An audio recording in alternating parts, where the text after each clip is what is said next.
नाही, आम्हाला योजनेचे पैसे नको. आमचा कापूस कधी 50,000 रुपये क्विंटल गेला, कांदा 5,000 रुपये क्विंटल गेला, मक्का 5,000 रुपये क्विंटल केली, तर आम्हाला कोणाच्या मदतीची गरज नाही. साहेब, एक काळ होता, एक 50 वर्षापूर्वी शेतकरी सुखी होता. शेतकऱ्याच्या मुलाला देण्यासाठी 50 पाहुणे त्याच्या घरी येत होते. माझी मुलगी करा, 40 लोक त्याची मध्यस्थी करत होते किंवा मुलगी कर याची, तरी तो शेतकरी डिमांडमध्ये राहत होता. आज साहेब 50 शेतकऱ्याचे बाप आम्हाला सांगतात एखादी मुलगी बघा ना. त्या शेतकऱ्याला मुलगी बघत नाही. प्रत्येक गावामध्ये 50 मुलं बिगर लग्नाचे.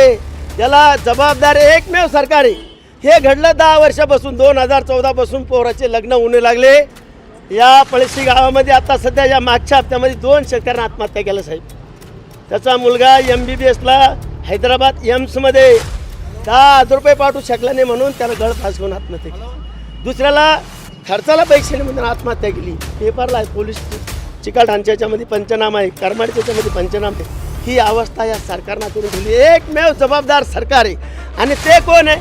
देवेंद्र फडणवीस, नरेंद्र मोदी.